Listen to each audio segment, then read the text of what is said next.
So Pakistan has finally won, its third game. Well, let me tell you that I'm, you know, not just blown away by the fact that Pakistan has won over here. वो इसलिए क्योंकि third win है पाकिस्तान की, ये बांग्लादेश से पाकिस्तान जीता है। ठीक है, तो बहरहाल वन साइडेड करके मारना चाहिए था पाकिस्तान को, जो कि पाकिस्तान ने मारा भी है, लेकिन इतनी भी कोई ओवर द मून वाली कोई खुशी मुझे तो कम अज़ कम नहीं है। इसलिए क्योंकि अभी पाकिस्तान का न्यूजीलैंड से मैच है, अभी इंग्लैंड से मैच है। अभी इस वक्त इस्लामाबाद में सुबह का टाइम है, मैच रात को मैंने देख लिया था, ख़त्म हो गया था मैच, देख लिया, फ़ाइन, ओके। तो ठीक है, जीतना चाहिए था पाकिस्तान को, सही है। अगर ये भी मैच हार जाते तो मेरा ख्याल है कि एक यूनिक सी तारीख पाकिस्तान रकम करता, कि एक ऐसा वर्ल्ड कप पाकिस्तान ने खेला है जिसमें वो अफ़गानिस्तान से भी हार गया है और बांग्लादेश से भी हार गया है। बहरहाल बांग्लादेश से तो पाकिस्तान नहीं हारा। पूरी पूरी कैपेबिलिटी थी इस पाकिस्तान टीम की कि ये बांग्लादेश जैसी टीम से भी हार जाए, ये पक्की बात है, मैं साफ बात कर रहा हूँ। जिस किस्म की जिस किस्म की बकवास टीम इस बार वर्ल्ड कप में पाकिस्तान की गई है, और जिस जिस तरह के हालात क्रिकेट के इस वक्त पाकिस्तान के चल रहे हैं,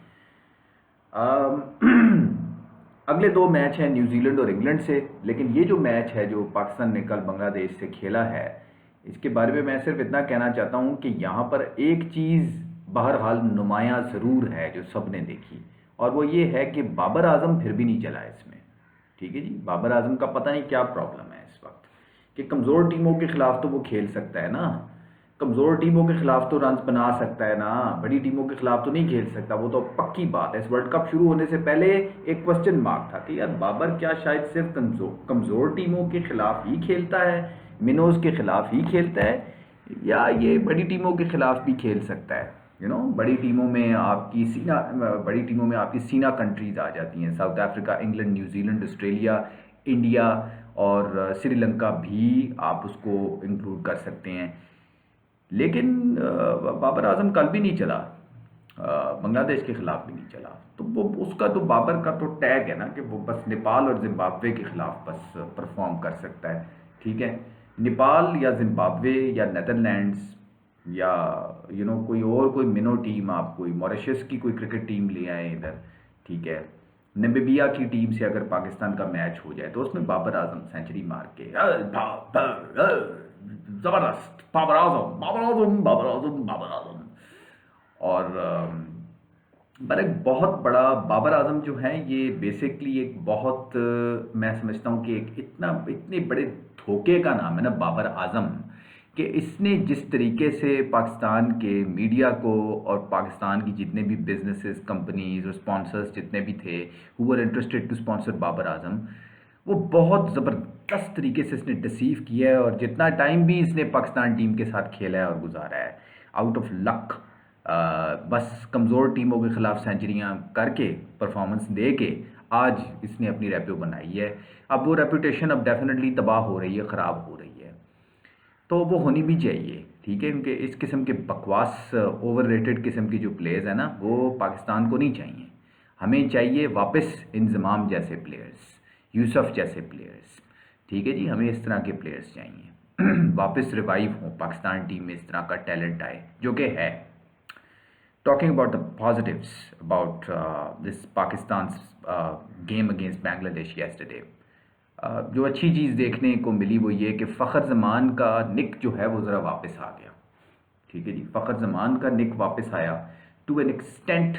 अगर देखा जाए तो शाहीन शाह अफरीदी बॉलिंग डिपार्टमेंट में भी उनका भी निक थोड़ा सा वापस आया है, क्योंकि उन्होंने शाहीन शाह अफरीदी की जो पहली 2 विकेटें जो उसने नए बॉल पे ली हैं, वो तो उसको लेनी ही चाहिए, that is the role of Shaheen Shah Afridi. लेकिन जो तीसरी विकेट शाहीन शाह अफरीदी ने ली थी, जिसमें उसने महमूदुल्लाह को बोल्ड किया था, ये बॉल उसी तरह की थी, बिल्कुल उस तरह की थी जो कि सीम भी, जब उसमें एक्शन रिप्ले में आप देखें, जब बॉल जा रही थी तो वो डेफिनेटली एक लेग कटर, आपका कह लें आउट स्विंगर किस्म की बॉल थी, क्योंकि सीम की पोजीशन जो थी वो इस तरह से थी, उसने ऐसे रिलीज़ की होगी मिडिल स्टंप के ऊपर पिच करके, इट लेफ्ट द बैट्समैन।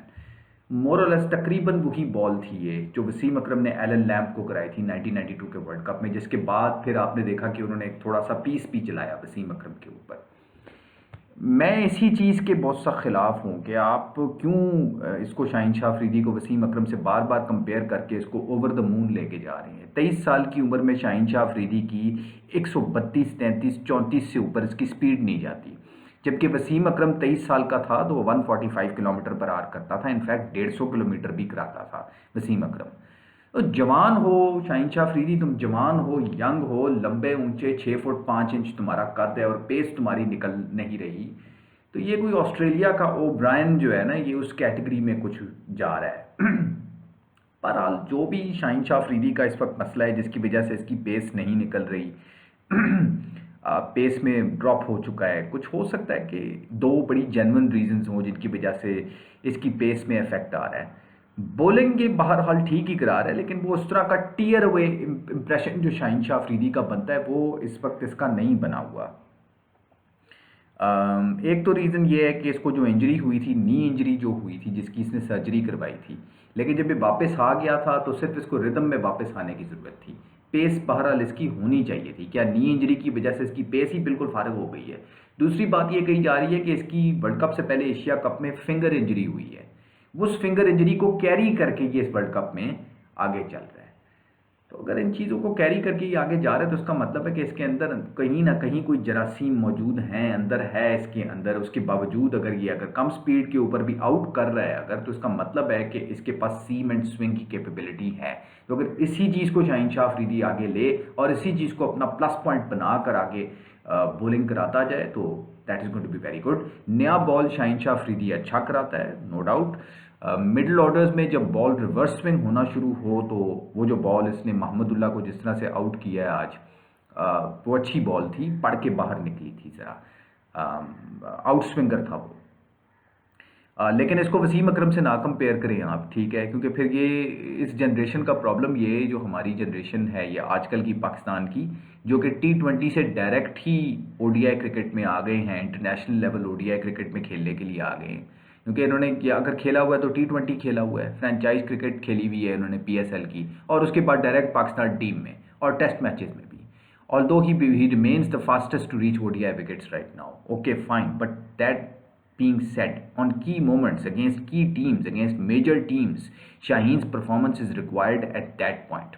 अगर शाहीन 100 विकेटें लेता है ओडीआईज में, being the fastest in the history, doesn't matter वो किस किस टीम के खिलाफ शाहीन ने 100 विकेट्स लिए हैं, ये देखना बहुत ज़रूरी है, ठीक है। नेपाल, जिम्बाब्वे और बांग्लादेश के खिलाफ 100 विकेटें लेकर आपको बड़ा कारनामा नहीं आपने कर लिया, ठीक है ना। शाहीन की ज़रूरत है, जिस तरह साउथ अफ्रीका का पिछला मैच हुआ था तो ये टेल को नहीं डिसमिस कर सक रहा था, ये टेल को नहीं डिसमिस कर सक रहा था, टेल को ये आउट स्विंगर करा के डिसमिस करने की कोशिश कर रहा है। Where is your at least one yorker in at least in an over, at least one yorker, being such a tall young vibrant fast bowler, at least one yorker in the block hole with the pace of over 140 kilometre per hour. Mid 140s का एक तेज yorker इसका किधर है शाहीन शाह अफरीदी का?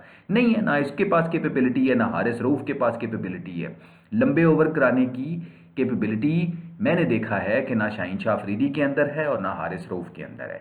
क्यों? क्योंकि ये दो वही बॉलर्स हैं जो डायरेक्टली T20 फ्रेंचाइज PSL से उठकर इनको इंटरनेशनल क्रिकेट में डाल दिया गया था। इन्होंने क्या चीज़, कौन सा इतना बड़ा एक ब्रिज का गैप था जो इन्होंने पूरा नहीं किया? वो क्या था?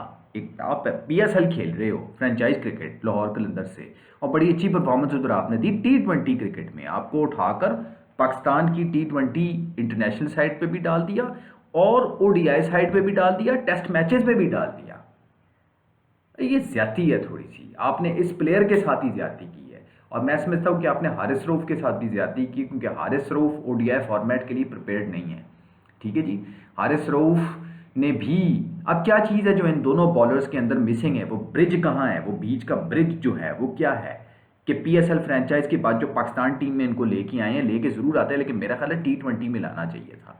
ODIs के लिए देखना चाहिए था कि ODIs की इनकी परफॉर्मेंस क्या, 10 ओवरों के बॉलर हैं ये, 10 ओवर कराने के लिए इनको फर्स्ट क्लास खेलनी ज़रूरी है।